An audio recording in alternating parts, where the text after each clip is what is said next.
Assalamualaikum warahmatullahi wabarakatuh. Waalaikumsalam warahmatullahi wabarakatuh.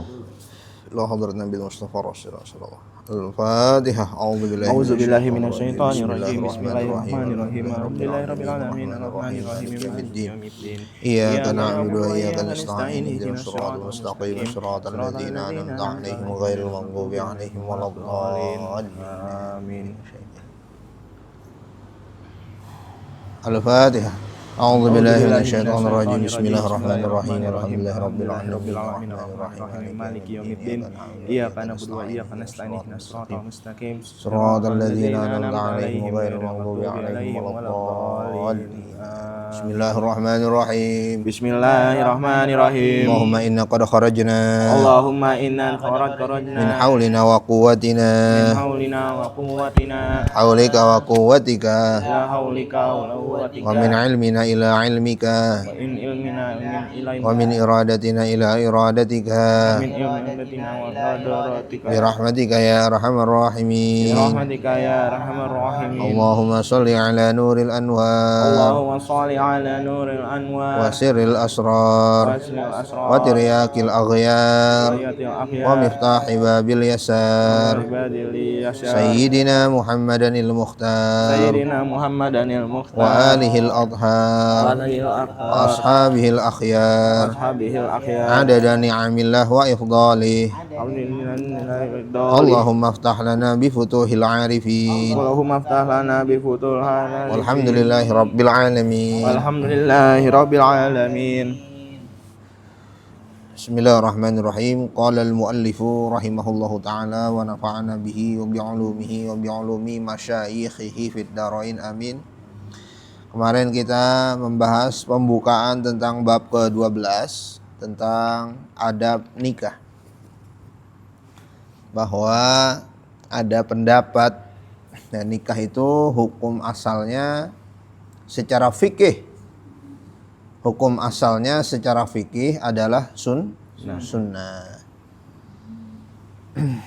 Hukum asal secara fikih adalah sunnah. Tapi bisa berubah menjadi beberapa hukum. Akan berbahaya kalau enggak nikah, maka nikahnya wajib. Akan berbahaya kalau menikah, maka menikahnya haram. Ya. Kalau dia sanggup menikah, tapi kalaupun tidak menikah, enggak apa-apa, tetap produktif, tetap bermanfaat, maka nikahnya mubah. Boleh iya, boleh enggak. Enggak nikah juga, ini orang produktif, bermanfaat. Enggak nikah, enggak berbahaya. Maka pernikahannya untuk dia hukumnya boleh iya, boleh enggak. Seperti siapa? Seperti Al-Imam An-Nawawi rahimahullahu ta'ala yang tidak menikah. Karena tidak menikah tetapi bermanfaat untuk umat Islam di segala penjuru dunia sampai hari kiamat. Ya. Artinya apa? Artinya menikah ini hukumnya relatif antara satu orang dengan orang yang lain. Tidak semua sama, tetapi hukum asalnya adalah sunnah. Kenapa dia sunnah? Karena itu dilakukan oleh Nabi Muhammad SAW. Nah,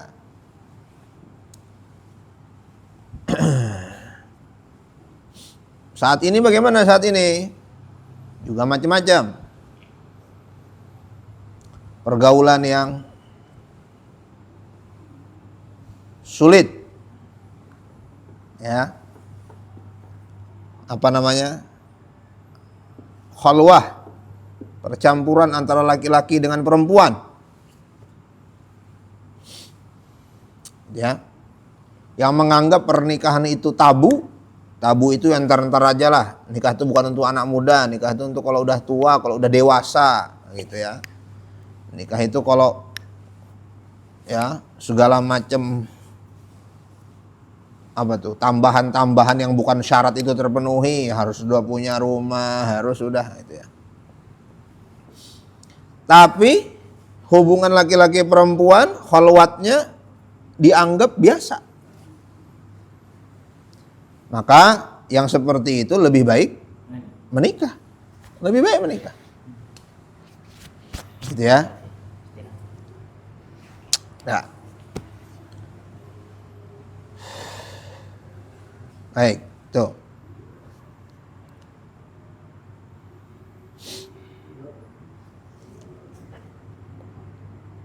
Oke, lanjut. Faslun. Fi fawaidin, manfaat atau faidah-faidah nikah. Silakan dibacakan. Yang B. B. Dampak positif dan negatif pernikahan. Menikah memiliki banyak dampak positif. Di antaranya adalah suami istri dikaruniai anak, menyalurkan syahwat, memiliki kesempatan untuk mengatur rumah tangga, memperbanyak anggota keluarga, dan mendapat pahala atas jerih payah yang mereka lakukan untuk memberi nafkah bagi mereka.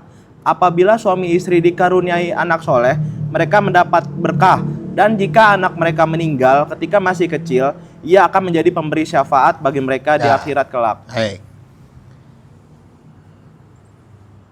Manfaat atau faidah daripada pernikahan atau dampak positif daripada pernikahan.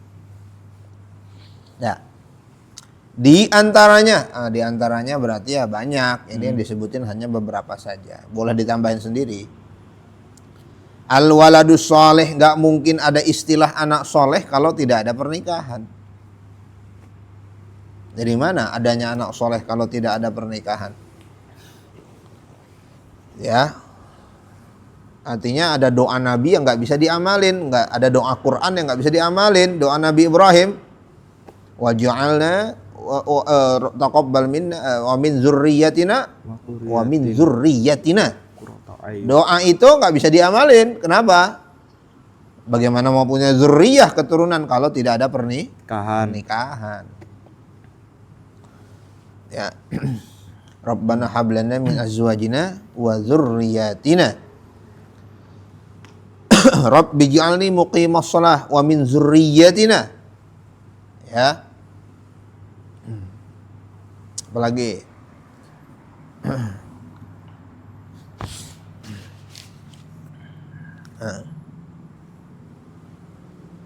Doa-doa Nabi Ibrahim ya, doa-doa Nabi Ibrahim alaihissalam. Rabbi habli minas shalihin. Doa Nabi Zakaria, doa Nabi Ibrahim. Rabbi habli minas shalihin. Tidak akan terjadi tanpa pernikahan. Kecuali dia bakteri, amuba, dia membelah diri, dia punya anak. Ya, tak perlu nikah. Dia bisa keluar anak sendiri. Nah, al-waladus soleh, anak yang soleh. Tapi kan kalau nikah belum tentu dapat anak yang soleh. Iya, tapi kalau nggak nikah, udah pasti nggak dapat.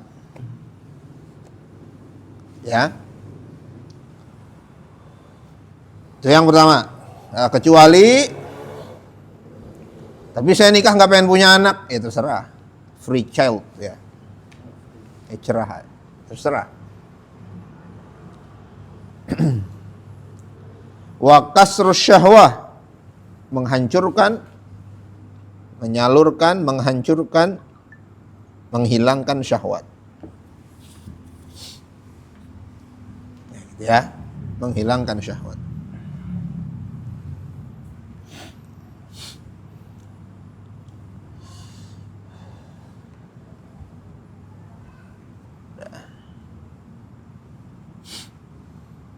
Lalu bagaimana kalau ada yang para ulama-ulama yang tidak menikah itu bagaimana? Apakah berarti tidak punya syahwah? Tadi ada hormon kepuasannya itu keluar bukan dengan hubungan biologis. Hormon kepuasannya itu keluar dengan ngarang kitab, nulis kitab, menuntut ilmu. Itu merasa puas. Menyelesaikan masalah, menyimpulkan sebuah hukum dari ayat. Nah itu puas. Ingin mencari lagi, ayat apa lagi nih? Hukum apa lagi nih? Masalah apa lagi nih? Kitab apa lagi yang harus saya tulis? Nah itu mendatangkan hormon kepuasan. Ya akhirnya nggak kepikiran nikah. Ya, kasrus syahwah. Tapi wallahu alam. Nggak tahu kenapa itu. Nggak, ya alasan sebenarnya kita nggak pernah tahu. Kasrus syahwah. Tadbir al-manzil. Mengorganisasikan atau mengatur al-manzil, rumah. Kasratul ansyirah, memperbanyak keluarga. Hubungan jadi kuat, nggak individual. Karena ketika ada pernikahan, maka yang bersatu bukan hanya dua insan, tapi dua keluarga. Bahkan dua suku. Maka pernikahan, ya misalnya pernikahan antara raja, antara putri dengan pangeran, di dua kerajaan, mempersatukan dua kerajaan. Ya, kasratul ansyirah, memperbanyak keluarga. Wa thawabul mujahadah fil qiyam binafaqatihim. Khususnya untuk suami mendapatkan pahala mujahid setiap hari karena memberi nafkah. Karena ada doa, malaikat setiap pagi doa, ya Allah berikanlah kepada orang yang berinfak setiap pagi gantinya. Allahumma a'ti munfiqan khalafa. Jadi setiap hari, tidak ada satu hari ma min yaumin illa malaikatani yanzilani, tidak ada dari satu hari kecuali malaikat turun, dua malaikat. Yang satu doa, ya Allah kepada yang sedekah subuh, itu istilah sedekah subuh ya. Ya Allah kepada yang berinfak pagi ini ganti. Siapa yang berinfak pagi tiap hari? Suami.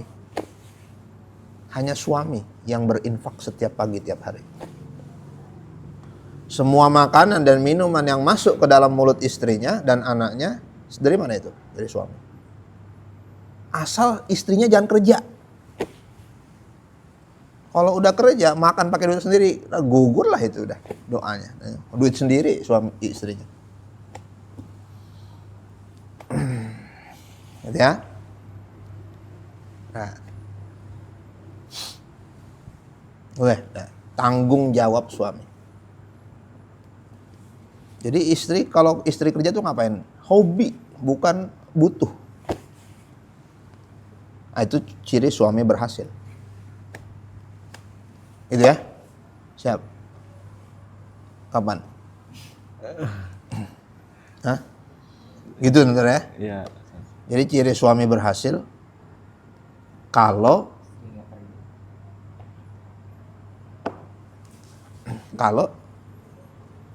sampai ada pertanyaan untuk apa kerja. Tapi kalau sampai bilang saya harus kerja, saya harus mandiri, nggak boleh bergantung kepada, itu berarti suaminya dipertanyakan itu.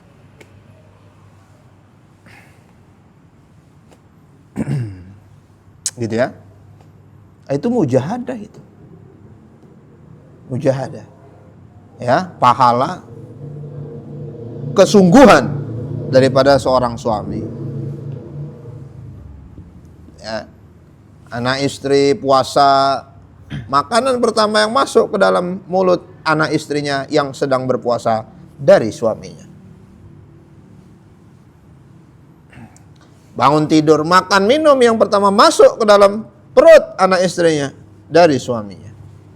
Mujahadah. Ya. Capek-capeknya di luar, lelah letihnya di luar, itu semua berpahala.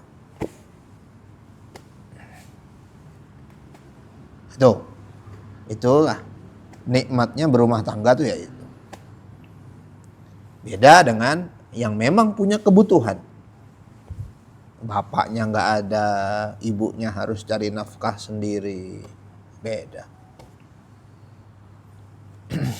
Gitu ya. Nah, kalaupun istri mau kerja, karena apa? Karena hobi, karena nganggur gitu.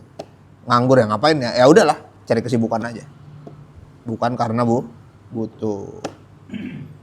Nah, gitu. Harus punya pemikiran kayak begitu. Harus siap untuk seperti itu. Ya.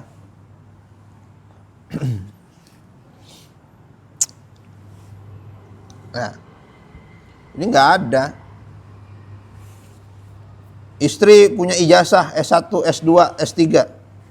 Wah sayang ijazahnya nggak dipakai. Nggak ada istilah sayang. Enggak. Kenapa nggak dipakai buat karir? Nggak ada istilah ijazah tuh sayang nggak dipakai, nggak ada.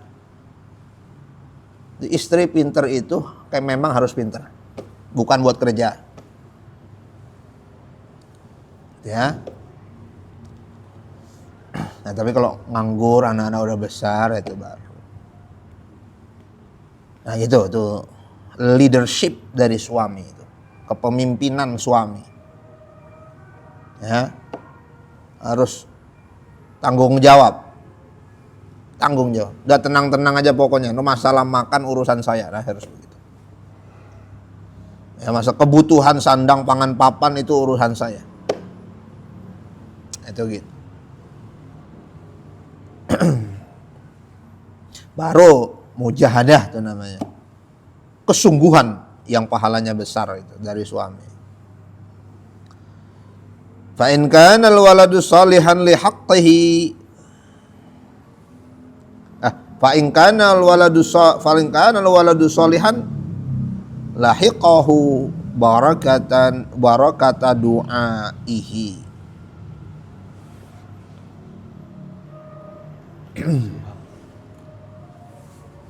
Kalau anaknya benar soleh yang didapat, maka anaknya pasti akan mendoakan orang tuanya.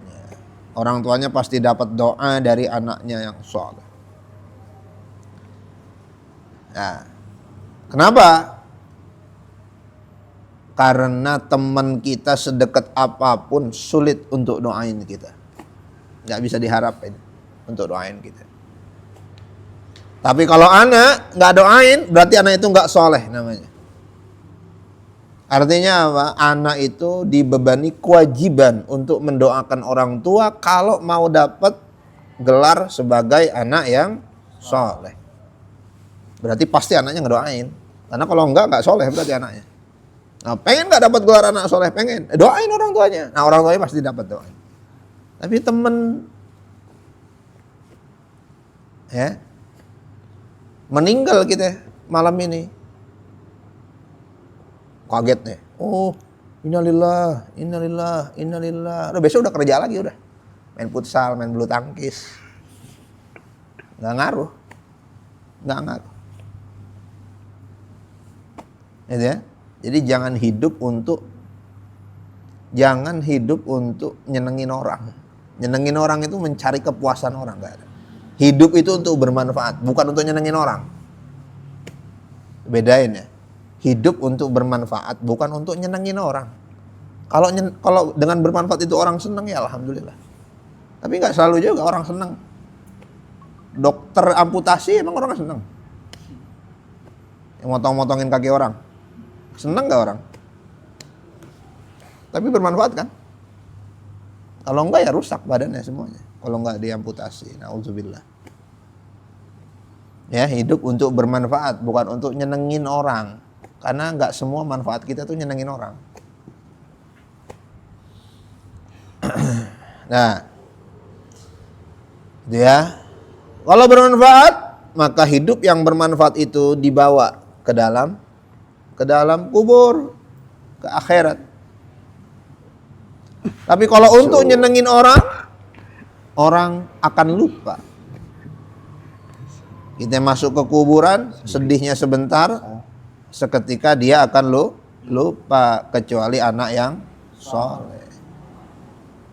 Nama kita di grup langsung dikeluarin. Gak ngaruh udah. Gitu ya. Jadi hidup untuk bermanfaat bukan untuk nyenengin orang. Hidup untuk bermanfaat bukan untuk mencari kepuasan orang. Ridhon nas ghayatun la tudrak. Gua kalau belah tengah ganteng enggak ya? Lu jelek lu belah tengah, lu enggak pantas, lu belah kiri bagusnya, belah kiri. Lu ngapain belah kiri? Lu kan barisnya belah kanan. Sampai kiamat tuh botak aja bagus, tuh botak aja deh. Enggak selesai. Gitu ya? Nggak selesai tuh. Nggak selesai. Ngapain? Ngerubah penampilan hanya untuk cari kepuasan orang.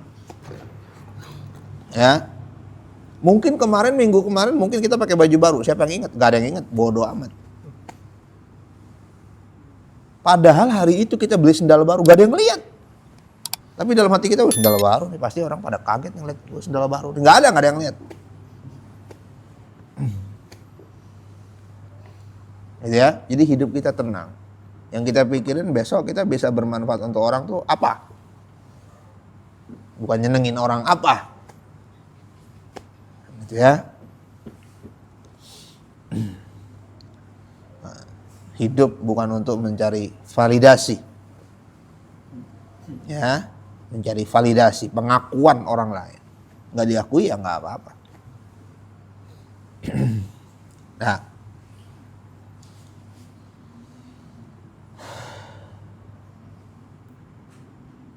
wa in tufiya kana lahu syafi'an.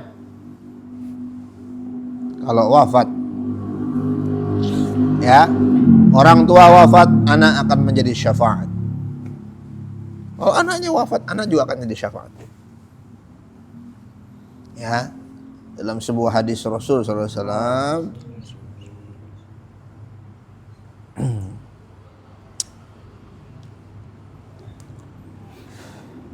tidaklah seseorang itu diberikan 2 anak perempuan lalu dijaga anak perempuan yang 2 itu kecuali dia akan masuk surga. Jadi pintu surga ada tuh. Yang punya 2 anak perempuan dijaga, apalagi 5 anak perempuannya. Dijaga, dirawat baik-baik. Nah, itu udah pasti masuk surga. Bapaknya, ibunya pasti masuk surga.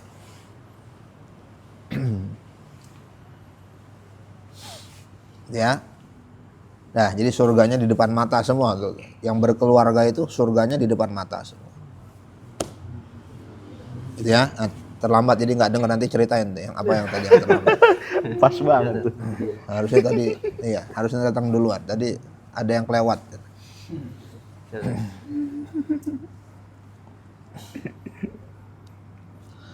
Lanjut.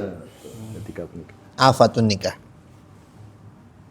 Sementara itu, dampak negatif pernikahan adalah adanya kesulitan untuk memberi nafkah dengan cara yang halal, padahal itu merupakan suatu kewajiban. Di samping itu, suami bisa jadi tidak dapat memenuhi hak istri, padahal bagaimanapun juga istri memiliki hak yang harus dipenuhi oleh suami, seperti bersikap lemah lembut terhadap istri. Hal ini tidak mungkin dipenuhi kecuali oleh suami yang kuat untuk menanggung beban itu. Namun kesalahan terbesar adalah apabila keluarga serta anak-anak mereka membuat mereka lalai untuk selalu mengingat Allah Subhanahu wa taala dan lalai menapaki jalan-jalan menuju akhirat. Semua itu biasanya akan mewariskan sifat kikir yang akhirnya akan menjadi penyebab kehancuran. Dengan begitu, penulis telah memberi peringatan kepada Anda tentang dampak positif dan negatif pernikahan, tetapi hal itu bergantung kepada tiap-tiap individu dan kondisi yang ada. Karena itu pertimbangkanlah hal itu sesuai dengan kapasitas diri Anda dan pilihlah sesuatu yang lebih bisa mengantarkan Anda menuju jalan akhirat. Oke, baik. Gitu ya. Maka di sini opsional tadi ya, berbeda hukumnya antara satu orang dengan orang yang lain.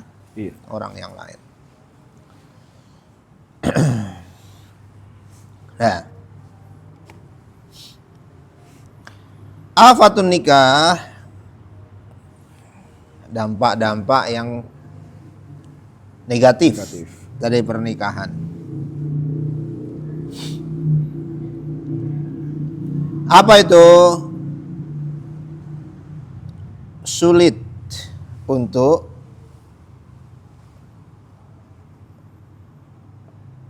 mendatangkan, memenuhi infak yang halal. Nah, ini yang pertama, harus tahu mana kebutuhan, mana keinginan. Gitu ya. Harus tahu kebutuhan dan keinginan. Kadang-kadang orang nggak bisa bedain mana kebutuhan, mana keinginan. Kalau hanya kebutuhan, kira-kira pagi makan nasi sama sayur bening cukup nggak? Cukup lah. Sayur bening bayam ya. Kacang panjang di bening, garam. Kamu udah air sama garam dong ya? Meroyok paling. Gula dikit. kacang panjang di bening, sayur sawi di bening, bening mulu, ya udah ditumis kangkung. Cukup nggak tuh? Cukup kok. Kebutuhan. Bosen, ya bosen lah. Orang juga makan steak mulu bosen.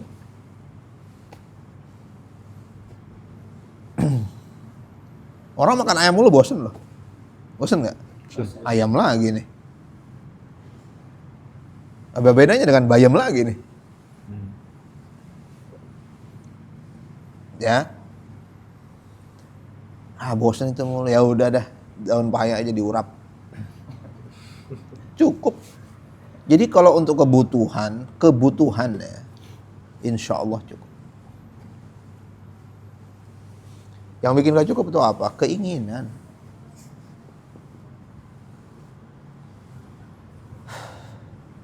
Punya celana 2 tuh cukup gak sih? Satu pakai, satu cuci, satu pakai, satu cuci, cukup gak? Cukup lah. Cukup lah. Cuman mepet, iya tapi cukup. Mepet tapi cukup. Udah. Gitu ya. Yang bikin kita nggak cukup karena standar orang. Ya. Ini juga. Yang bikin tidak cukup karena standar orang lain. Maka harus merdeka hidup kita itu. Punya ukuran sendiri. Oh cukup, ya cukup, udah cukup. Nah,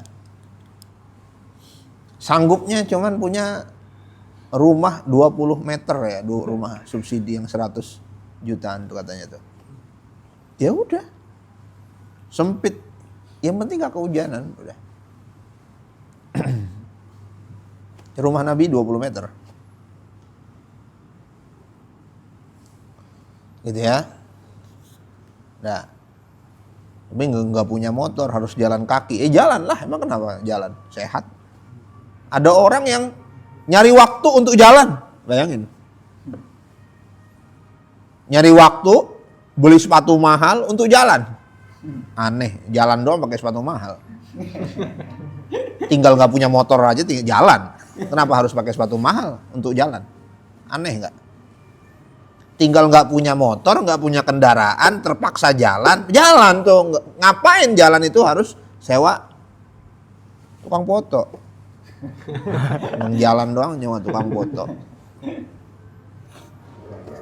Gitu ya. Jadi inilah yang disebut apa? Distraksi. Gangguan-gangguan yang merubah fokus kita. Fokusnya itu harus itu kepada yang butuh itu. Oh ini kebutuhan, iya cukup. Nah karena banyak gangguan-gangguan tadi, sehingga kita pakai standar-standarnya itu macam-macam.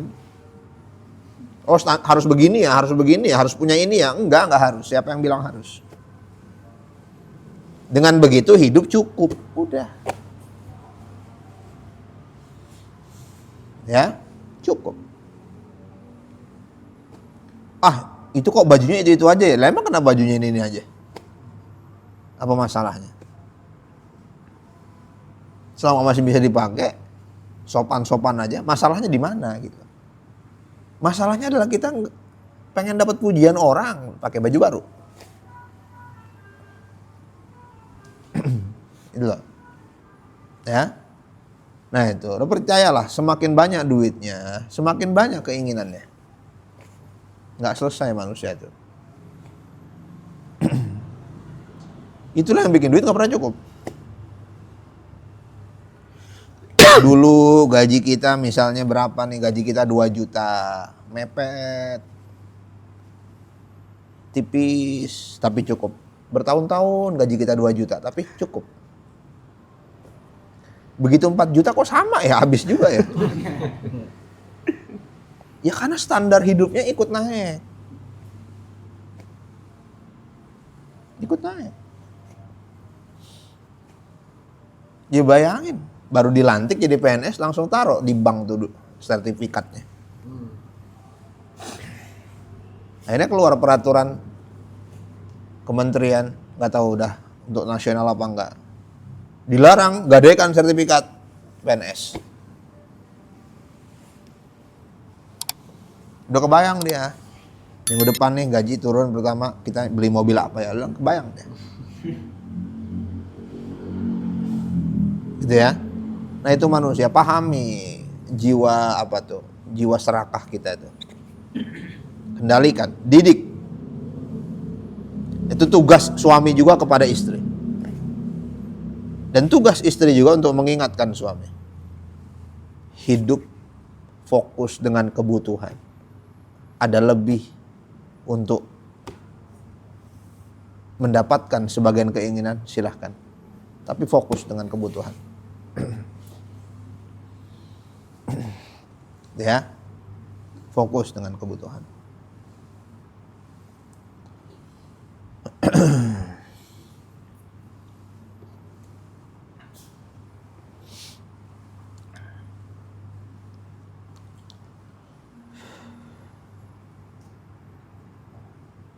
Ya. Jadi jangan alasan-alasan. Alasan tuh apa tuh? Oh, ntar apa? Oh, kalau nikah kan kita harus penghasilannya punya segini. Nah itu karena keinginan. Ya, yang penting dia bukan pemalas, dia punya income karena dia punya skill, dia rajin, dia ulet, dia tekun. Selama ini dia punya income, ya udah. Yakin.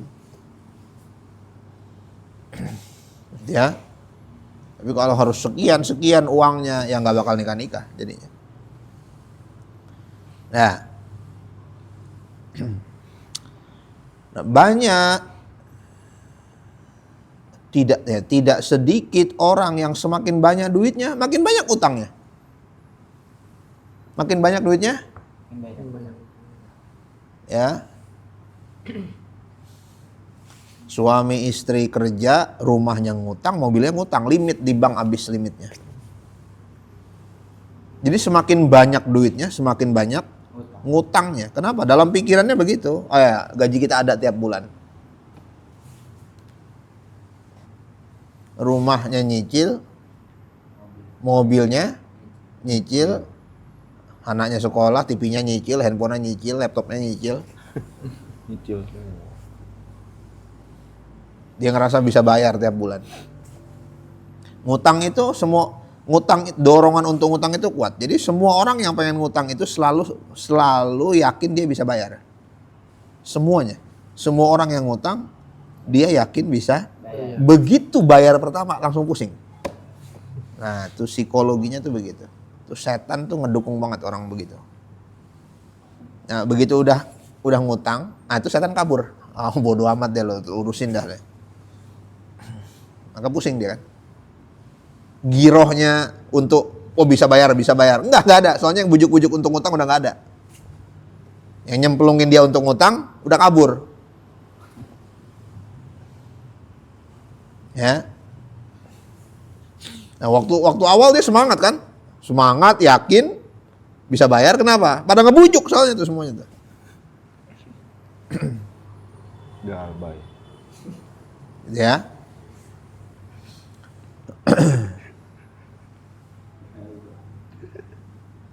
Nah itu, jadi kelola manajemen keuangan rumah tangga.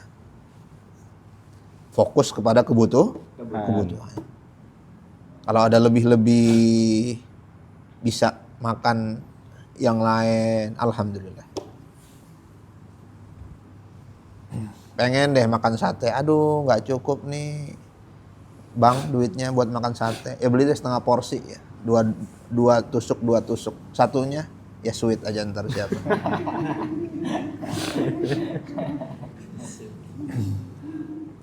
Ya ada satu porsi 20.000 kan, duitnya tinggal 10.000, ya udah beli setengah porsi lah 10.000. Emang kenapa? Kenyang dah, percaya dah. Ya. Nah. Gaji 2 juta pengennya mie ramen aja. Tiap hari. Ya.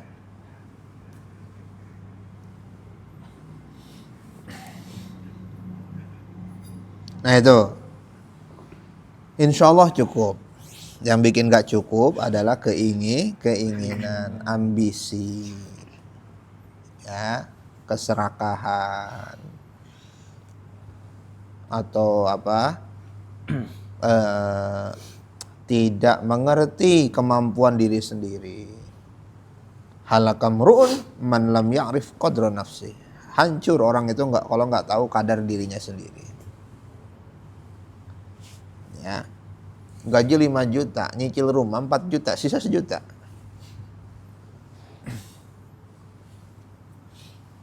Ya, pusing kan.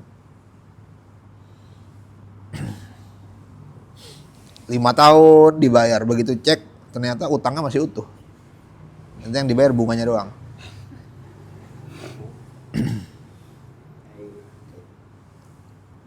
Itu terjadi. Ya, terjadi di banyak keluarga-keluarga baru. Karena rumah itu, cara untuk memiliki rumah itu nggak ada sekolahnya. Jadi anak SMA sama anak S1 tuh sama pengetahuannya tentang bagaimana punya rumah. Anak tamat SMP sama anak sarjana tuh pengetahuannya sama tentang cara punya rumah. Kalau anak SMA punya gaji 5 juta, lalu bagaimana cara punya rumah? Dia akan bilang, ya nyicil aja. Anak kuliah pun sama. Dia punya gaji 5 juta, bagaimana supaya punya rumah? Nyicil lah, cari rumah subsidi. Gitu ya. Nah ini kasihan, rakyat kita ini kasihan.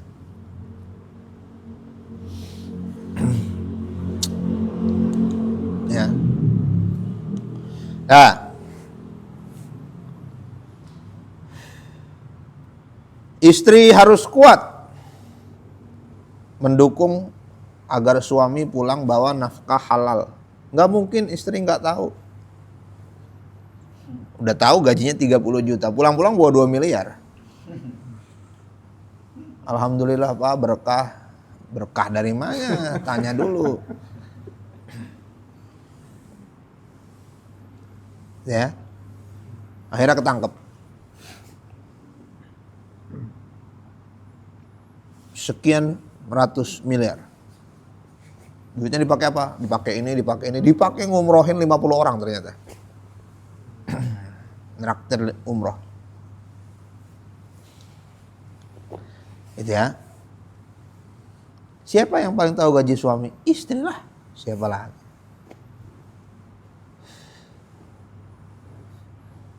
Ibu sebagai saksi persidangan. Apakah ibu mengetahui bahwa suami ibu melakukan tindak pidana? Enggak, saya cuma nerima uang belanja aja. Gede tapi. Enggak tahu suaminya punya villa itu, enggak tahu. Punya apartemen 7, punya villa 2 itu enggak tahu. Gitu ya. Nah, jadi KPK pertama adalah istri. BPK pertama adalah istri. Ya. Gaji 30 juta. Bawa 2 miliar. Dari mana? Jangan tanya-tanya, udah. Capek kerja tanya-tanya. Ya udah Pak, simpen aja 2 miliar. Aku ambil uang belanja aja. Ada nggak ya begitu ya? Ya, ada nggak yang begitu?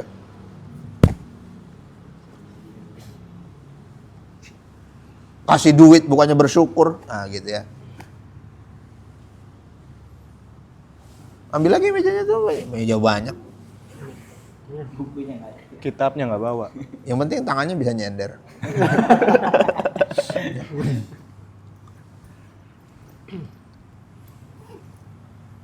Nah, gitu ya. KPK pertama adalah istri. Nggak mungkin, nggak tahu tuh nggak mungkin. Fotoin di tolong Gitu ya.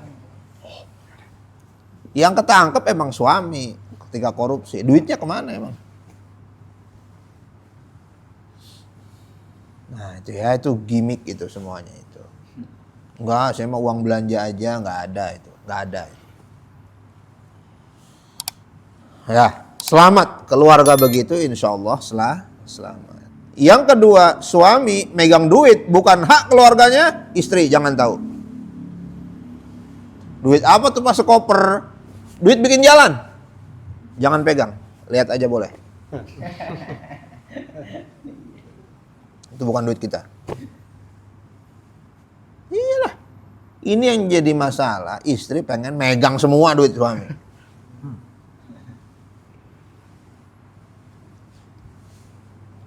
Gitu ya.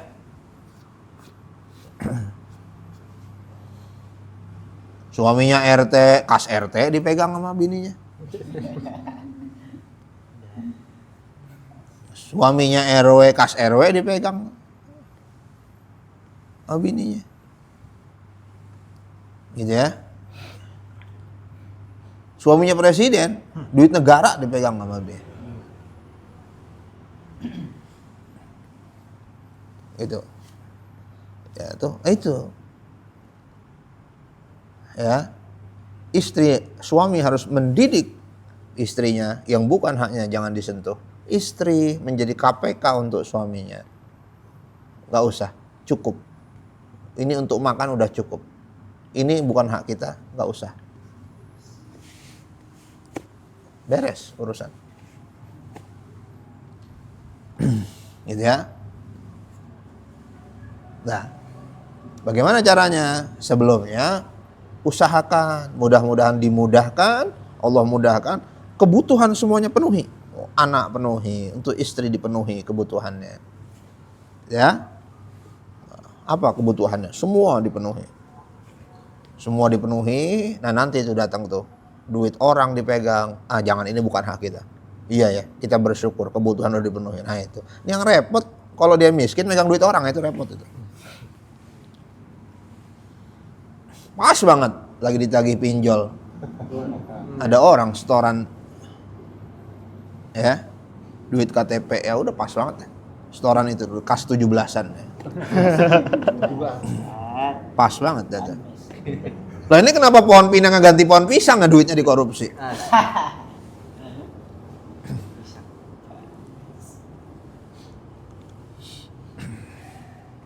Nah gitu ya.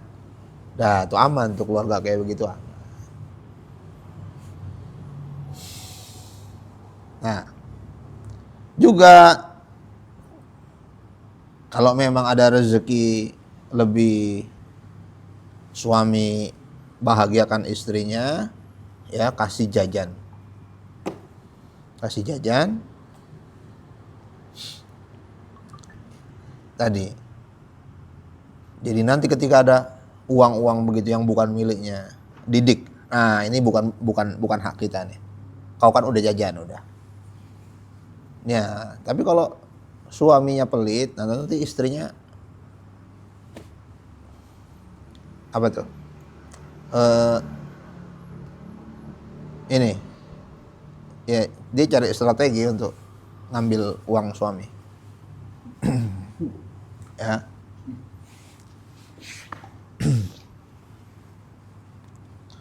Nah itu, ini insya Allah cukup. Insya Allah cukup.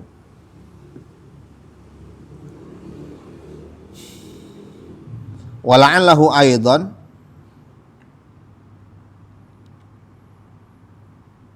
yaqsuru 'anil qiyam bihaqqiha falaha huquq. Tidak bisa memenuhi hak istri. Di antara efek negatif pernikahan. Ya. Nah ini sama kayak tadi ya. Istri harus tahu mana kebutuhan, mana keinginan. Jadi jangan dikira kalau suami tidak bisa memenuhi berarti wah nggak bisa memenuhi hak saya dong. Kan udah janji katanya kalau 2 tahun nikah katanya mau dibeliin itu Scoopy yang terbaru. Ya sampai sekarang kok nggak dibeli-beliin sih? Bisa ngecas tuh, bisa ngecas. Standarnya kan udah iPhone Scoopy udah. Nah, aman udah pokoknya. Apa yang baru tuh? Honda yang baru apa yang 30 juta? Blade. Hah? Bukan Blade. Stylo. Nah itu standar itu. Itu keinginan. Itu bukan berarti suami saya tidak bisa memenuhi hak saya. Bukan hak itu keinginan. Itu keinginan, bukan hak. Kalau suaminya sanggup, alhamdulillah. Kalau memang ada, alhamdulillah. Nah, ya. Jadi didik. Harus dididik. Mana kebutuhan, mana keinginan. Nah, yang bikin keluarga korupsi itu begitu tuh. Keinginan.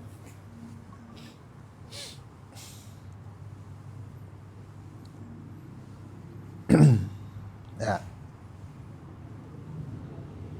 Bahaya itu. Kalau jadi pejabat negara tuh berbahaya.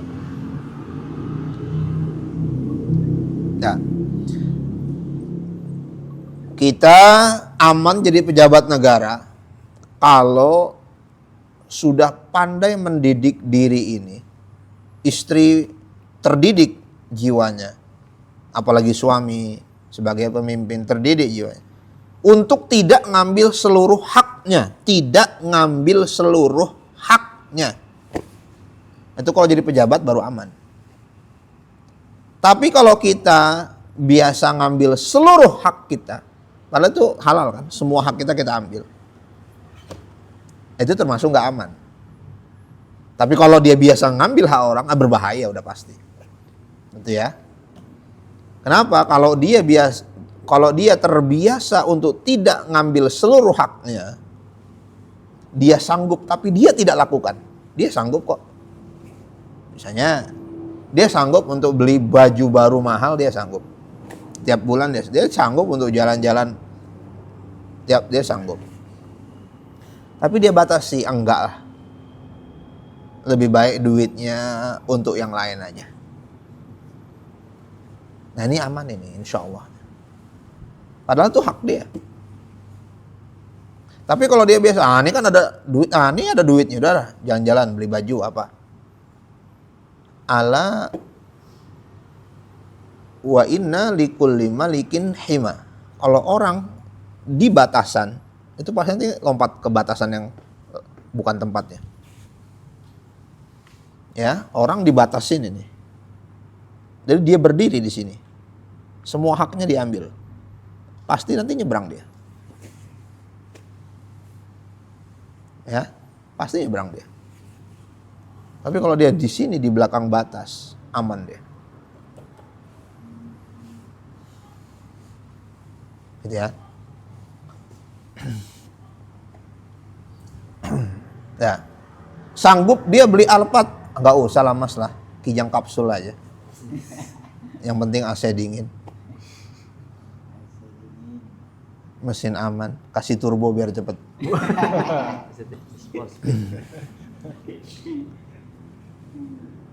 Alphard berapa isinya? Kijang kapsul? 8. Enak. Coba. Biasa di tol kecepatan berapa? 120 lah ya. Cipali ya. Kijang kapsul bisa nggak? Bisa. Apa masalahnya? Padahal sanggup kan. Tapi dia tidak. Kenapa? Ya karena dia merasa lebih baik dia punya ada manfaat yang lain nih duitnya. Tapi kalau mampunya Kijang kapsul, dia beli Alphard. Itu kok jadi pejabat negara. Berbahaya itu. Gitu ya.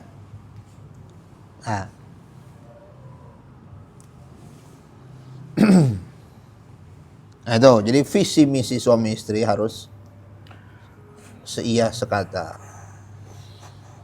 Kalau nggak sevisi misi itu namanya bukan zaujah, namanya imro'ah itu namanya. Imro'atan Nuh, imro'atan Lut. Itu bukan zaujah Nuh, bukan zaujah Lut. Ya, imro'ah.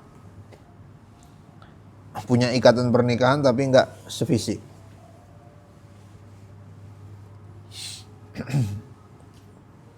Nah. Wa yalzimahu husnul ihtimal wa rifqi bihin.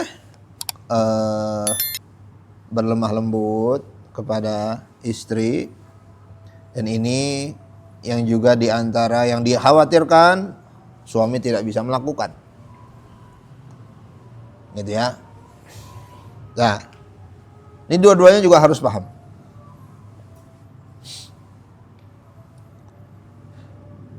Standar lemah lembut istri sama standar lemah lembut suami nanti beda.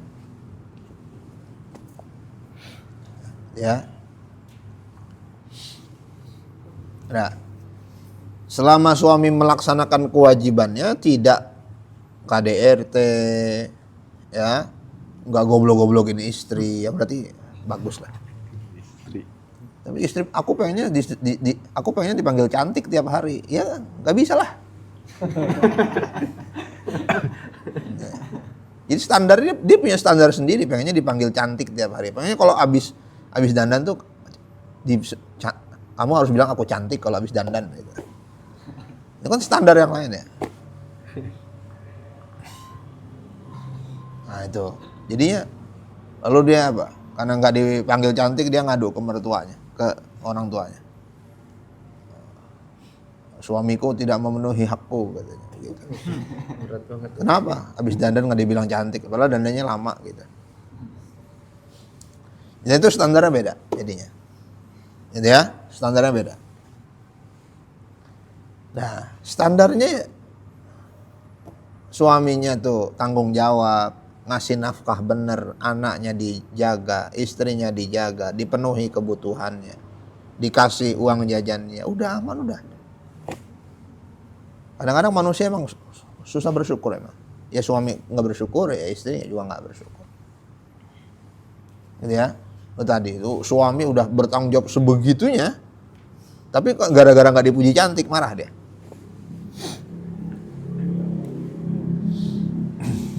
Ya. Ada juga suami yang muji cantik mulu, padahal dia juga bilang cantik ke perempuan yang lain. Jadi itu kurang bersyukur. Itu suamimu tuh nggak bilang cantik ke perempuan lain, itu bagus. Itu suamimu tanggung jawab kepada anak istri, ya, itu bagus sudah. Jangan nuntut yang macam-macam. Sebagaimana suami juga harus begitu, ya, istrinya, anaknya dijaga, rumahnya dijaga, istrinya jaga diri, udah cukup udah. Jangan tuntut macam-macam. Nah,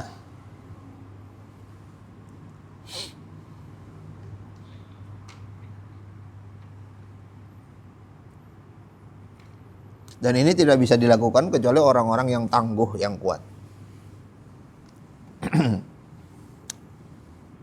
Wa minal afat al-azimah, dan diantara efek negatif terbesar, ayyakunal ahl wal walad syaghilaini, apakah istri, apakah suami, apakah anak, anggota keluarga membuat kita lalai dari mengingat Allah Subhanahu wa ta'ala. Inilah bencana yang terbesar. Ya, anak istri membuat kita lalai dari Allah Subhanahu wa ta'ala. Sholatnya mah ingat, sholatnya. Cuman nanti kalau dapat lebihan dari proyek drainase, bagi-bagi apa, begitu.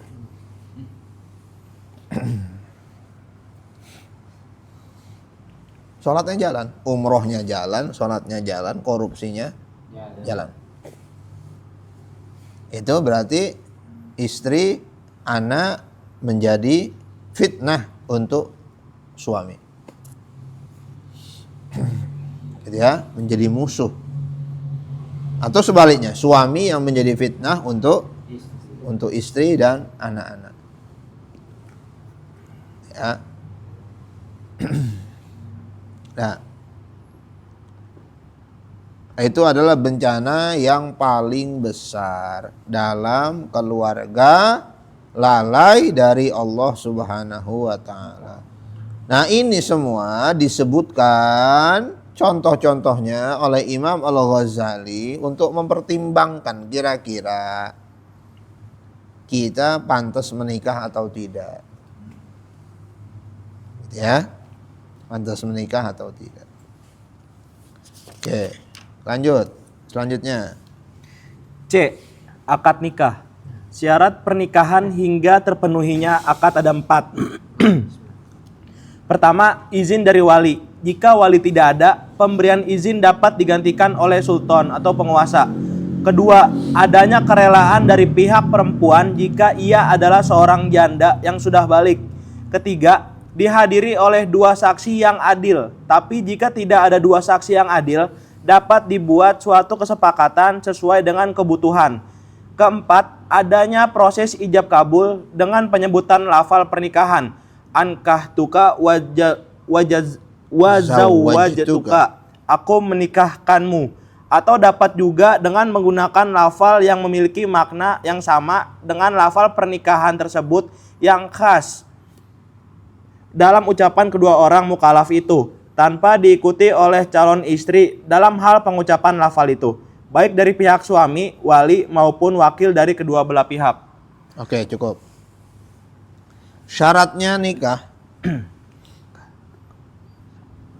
jangan ditambah-tambahin. Sebenarnya ada syarat, ada rukun ya. Kalau syarat itu sesuatu yang ada di luar ibadah itu. Contohnya syaratnya sholat tuh muslim. Kan di luar sholat muslim itu.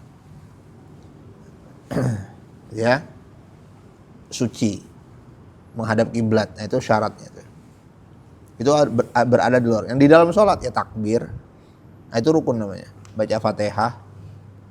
Ruku, sujud, itu salam, itu rukun namanya. Nah, syarat nikah muslim berakal, ya, merdeka. Rukun nikah, apa itu rukun nikah? Rukun nikah adalah mempelai laki-laki perempuan. Wali yang wajib dari pihak perempuan. Tapi kalau sudah janda atau sudah pernah menikah, maka dia bisa menjadi wali atas dirinya sendiri. Tapi nggak sopan aja ada orang tuanya kok. Gitu ya. Nah, kemudian apa lagi? Kemudian saksi 2 laki-laki, kemudian ijab dan qabul. Mahar gimana? Mahar wajib tapi bukan rukun. Dia kewajiban nikah, bukan rukun nikah. Artinya kalau nggak ada mahar, itu nikahnya sah, tetapi berdosa, tapi sah. Itu seperti wajib haji. Ya. Seperti wajib haji. Wajib haji itu kalau nggak dilaksanakan, hajinya sah. Tapi bayar denda. Ya.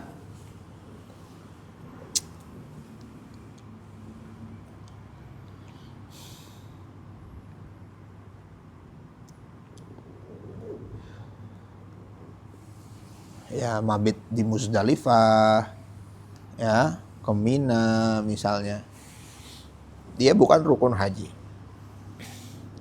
Nah, itu ya mahar ya. Jadi mahar jangan sampai jadi halangan untuk nikah.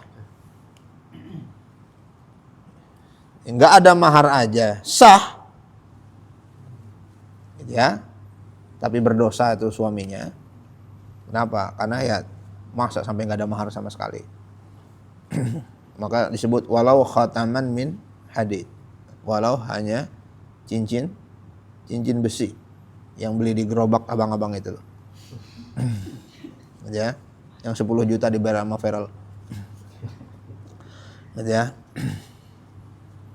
Nah, jangan ditambahin rukun-rukun yang lain. Nah, kalau kita nikah di Disneyland ya, yang nikah sama saya harus 5 miliar ya. Ya, silakan kalau orang misalnya merasa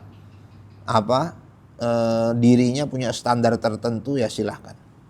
Tapi lagi-lagi itu bukan rukun pernikahan, itu syarat individual itu.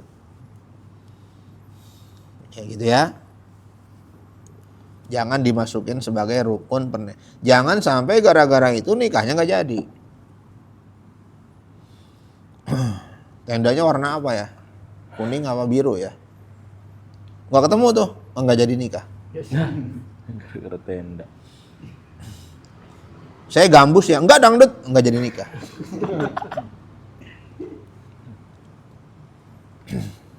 Nah itu ya. Jangan ditambah-tambahin, rukunnya jangan ditambah-tambahin. Kalau bisa ikut nikah masalahnya biar gampang di Istiqlal. Nikahnya di mana? Istiqlal dong. Hebat banget loh. Iya, Menteri Agama aja hadir.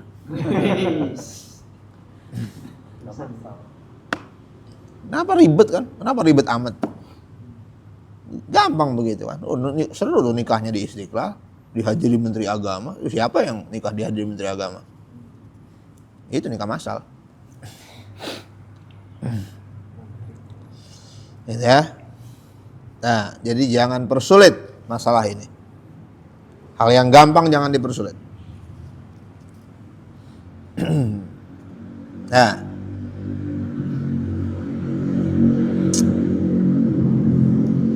lanjut, adabnya. Adapun etika dalam pernikahan adalah mengajukan pinangan terhadap wali, tapi bukan pada saat masa iddah perempuan atau juga dia tidak sedang dipinang oleh orang lain.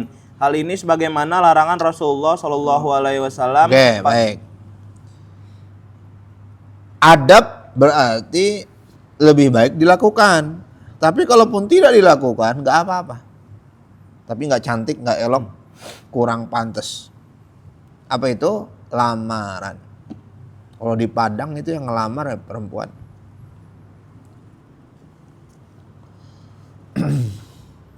Nah, lamaran, khitbah. Tapi kalau dia adalah janda, maka harus selesai dulu iddahnya. Atau pastikan dia tidak sedang dilamar oleh yang lain. Ya, iddahnya macam-macam ya. Ada 3 bulan, 4 bulan, ya, atau nifas atau setahun. Nah, selesai iddahnya baru dilamar. Yang kedua, nggak boleh kalau dia dalam pinangan laki-laki lain, nggak boleh. Ya. Jadi yang sebelumnya yang ngelamar adalah ini Bintara yang baru lulus akademi. Wah, ya. Ternyata sersannya besok ngelamar. Wah, udah batalin yang Bintara. Itu nggak boleh. Kami yang Bintaro ini. Ya. Nah, nggak boleh. Itu berkhianat namanya, keluarganya, keluarga perempuannya berkhianat itu. Lanjut. Salah satu etika pernikahan adalah penyampaian pinangan sebelum prosesi pernikahan. Begitu juga pembacaan tahmid ketika proses ijab kabul. Ketika sampai di prosesi ini, hendaknya orang yang menikahkan, penghulu atau petugas yang terkait dengan hal ini mengucapkan Bismillah walhamdulillah zawajtuka, dengan menyebut nama Allah dan segala puji bagi Allah, saya menikahkanmu. Sementara itu si calon suami menjawab, qabiltu nikahaha ala hazas sodok, saya terima nikahnya dengan mahar ini. Dianjurkan juga agar prosesi pernikahan terdengar oleh calon istri yang masih perawan, karena hal itu cenderung dapat membawa kerukunan dan kedamaian. Selain itu dianjurkan bagi orang yang akan menikah untuk melihat lebih dahulu calon istri yang akan dinikahinya. Selain itu, etika pernikahan yang lain adalah mengundang para ulama untuk menyaksikan proses itu di belakang 2 saksi yang adil. Seseorang harus meniatkan pernikahan untuk memelihara pandangan, melahirkan anak-anak yang saleh, serta menambah jumlah umat Islam. Ya, oke. Lamaran ya, lamaran. ijab kabul. Dari lamaran menuju pernikahan, usahakan jangan lama. Ya.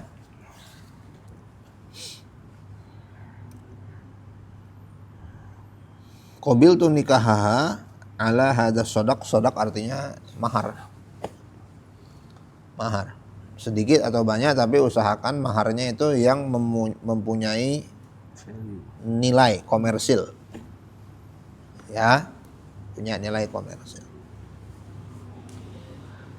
Saya nikahkan dengan mas kawin kripto. Gitu ya.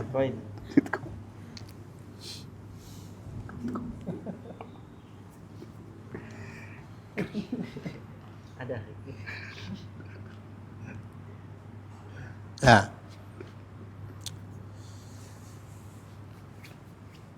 Di antara adabnya juga, adab ya sesuatu yang sebaiknya dilakukan walaupun nggak dosa kalau nggak dilakukan.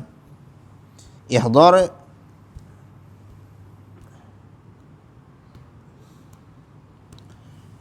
menghadirkan apa itu? Menghadirkan pihak-pihak yang lebih baik hadir. Para ulama. Tokoh-tokoh biar jadi saksi untuk hadir. Yang bagi ayan wa bin nikah ghaddul basar. Tanamkan niat sebelum pernikahan bahwa dengan pernikahan ini supaya pandangan lebih terjaga. Ghaddul basar. Wa talabul walad as-salih, dan memiliki anak-anak yang saleh. Taksirul ummah, dan memperbanyak Umat Islam. orang yang sujud kepada Allah. Allah. Menjadi umat Nabi Muhammad SAW. Itu hadirkan sebagai apa? Niat pernikahan. Dan diperbaharui terus niat pernikahan itu. Ya, diperbaharui karena bisa lupa. Diperbaharui. Misalnya ada orang yang senang bikin ritual apa? Anniversary ya. Oh, nikah per tahun apa? 1 tahun pernikahan, 2 tahun pernikahan, 3 tahun pernikahan. 4 tahun divorce. Wah, itu. Ya. Ini diperbaharui, niatnya itu diperbaharui. Itu adab itu namanya ya. Adab. Resepsi adalah bagian dari adab supaya banyak orang yang mendoakan. Ya. Lanjut. Syarat-syarat. Termasuk dari syarat pernikahan adalah calon mempelai perempuan bukan seorang hamba sahaya selama calon suami mampu untuk membayar mahar bagi perempuan merdeka. Begitu pula dia bukan saudara sesusuan. Hal itu karena pengharaman menikah dalam hubungan persaudaraan karena sesusuan. Seperti halnya pengharaman dalam hubungan nasab, pendapat yang mengharamkan hal itu adalah apabila terjadi lebih dari 5 kali penyusuan, tetapi jika kurang dari 5 kali penyusuan, hal itu tidak diharamkan. Adapun hal-hal di dalam diri seorang istri yang dapat melanggengkan pernikahan ada 8, yaitu memiliki keberagaman Islam yang baik, berakhlak terpuji, berwajah cantik, meringankan mahar, dapat melahirkan anak, masih perawan, bernasab baik, serta bukan kerabat dekat. Semua ini telah dijelaskan di dalam hadis Rasulullah SAW. Ya. Alla takuna raqiqah. Hamba sahaya ya, bukan hamba sahaya. Udah nggak ada sekarang. Nah, kemudian bukan saudara sesusuan. Pernah disusui dari ibu yang sama. Nggak boleh. Saudara sesusuan tidak boleh. Dia muharramat minan nisa.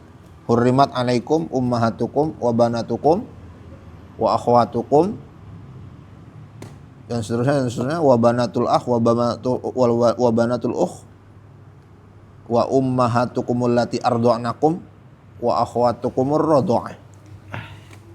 Ya. Enggak boleh. ibu, ibu yang melahirkan, anak perempuan, kemudian apa? Bibi, saudara bapak, saudari ibu, saudari bapak. Kemudian apa?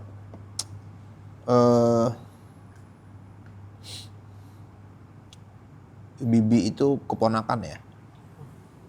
Bibi itu keponakan. Sepupu boleh.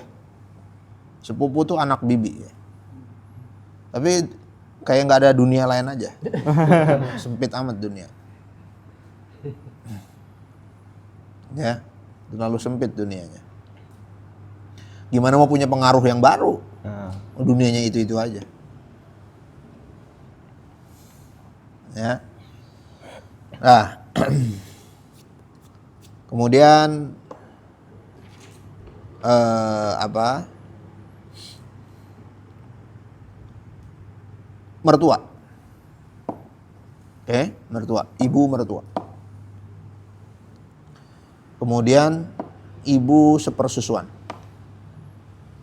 Ibu yang menyusui. Walaupun bukan ibu kan? Ibu kandung. Ya. Hurmat alaikum ummahatukum wa banatukum wa akhwatukum, kakak adik. Ya, kakak adik. Perempuan. Nah, itu.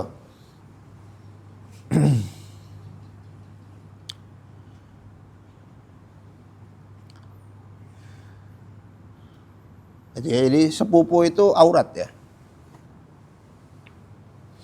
Sepupu adalah aurat. Tidak boleh menampakkan aurat kepada sepupu. Karena dia mahram. Karena dia bukan mahram. Anak bibi, anak paman, anak om itu bukan mahram. Bisa dinikahi. Nah. Wa amal khisal al-matlubah lidawamil 'aish fa thamaniyah. Ad-din wal khuluq al-hasan, hasanul wajh, khiffatul mahr, al-wiladah, biqarah, an-nasab, wa alla takuna qarabah qaribah. Fa kullu dzalika mimma dat alaihi al-athar wal akhbar. Nah, yang dituntut untuk apa tuh di sana? Yang dituntut untuk apa itu yang 8 itu? Yang adalah di seorang istri, ya langgeng. Hah? Bernasab baik serta bukan kerabat dekat. Lidawamil 'aish. Melanggengkan kehidupan. Pernikahan. Ad-din, dia mengerti agama. Bahwa nikah itu adalah untuk beribadah. Nah, menikah itu bukan untuk semua kebutuhan kita terpenuhi, menjadi orang paling nyaman sedunia. Enggak. Kita nikah untuk beribadah. Di dalam ibadah pasti ada gangguan-gangguan. Ad-din wal khuluq al-hasan. Al-khuluq al-hasan, akhlak yang baik. Husnul wajhi, cantik. Ya, memiliki apa? Jangan menunjukkan wajah cemberut kepada pasangan.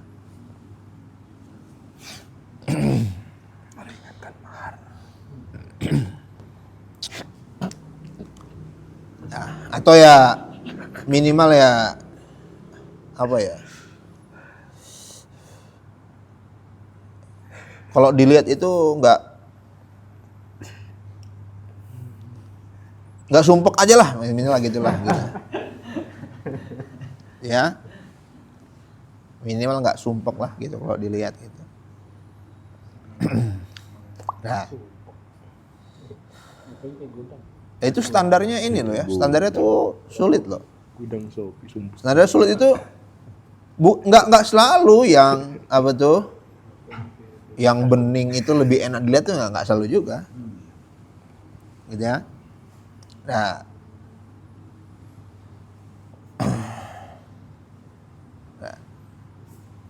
khifatul mahar, jangan perberat maharnya, jangan perberat maharnya, jangan diperberat, ya.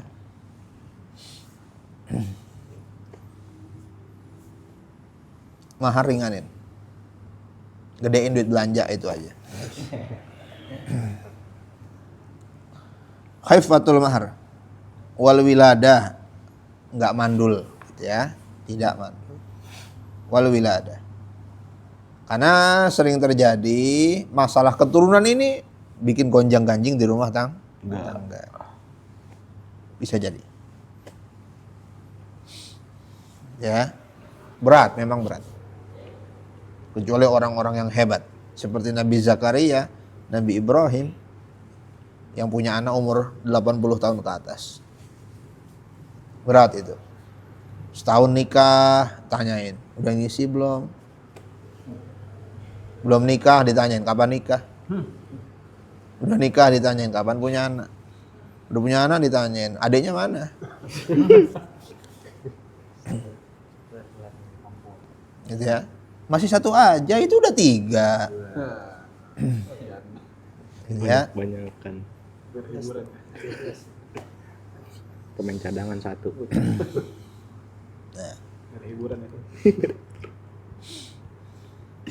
Oke. An-nasab, nasab, keturunan. Wala takuna qarabah qaribah. Jangan lebih baik jangan keluarga dekat. Ya supaya dunianya nambah gitu loh. Dunianya nambah. Kalau dia Sunda, ya carilah Bugis. Nah, gitu ya. Nah, orang Bugis itu makannya daging-dagingan dia. Coto Makassar. Ya. Itu daging semua tuh. Kolesterol semua tuh. Orang Sunda tuh ya daun. Daun poh-pohan, daun jambu, daun aja. Ya. Kambingnya tuh. Tuh, jadi punya dunia baru. Ya, punya dunia baru. Faqulu dzalika mimma dad alaihil asar wal akhbar. Itu semua anjuran-anjuran. Di antaranya adalah apa? Sekufu itu setara. Nah, ini setara juga nih agak relatif. Ya, relatif. Nah, contohnya orang kaya sama orang kaya. Wah, berarti nggak adil dong, atau diskriminasi dong. Kalau kita menengah ke bawah nggak boleh nikah sama, bukan begitu. Maksudnya takutnya suami ente pakai AC, ente masuk angin pakai AC di kamar. Bingung kan? Biasanya nyeker di rumah, tahu-tahu masuk pakai sendal ya, masuk rumah ya. Ini norak gitu. Batas suci. Gitu ya. Itu sekufu tuh gitu. Ya. Sekufu tuh gitu ya. Jadi kalau nggak setara tuh agak susah. Ini sifatnya ini relatif ya. Nggak selalu iya gitu maksudnya. Ada juga yang kaya, yang satu kaya, yang satu dari keluarga menengah ke bawah, itu bisa ya. Tapi misalnya kayak Lady Diana nggak sanggup juga gitu. Ya sama Pangeran Charles ya, anaknya Elizabeth, nggak sanggup kan. Dari guru TK gitu kan, nikah sama Pangeran Inggris. Ya nggak sanggup, tiap hari ketemu wartawan. Nggak sanggup. Gitu ya. Oh ternyata makan sate itu nggak perlu pakai nasi ya, itu bingung dia. Selama ini dia kalau makan sate, makan martabak harus pakai nasi dia. Menghemat. Ya. Nah itu.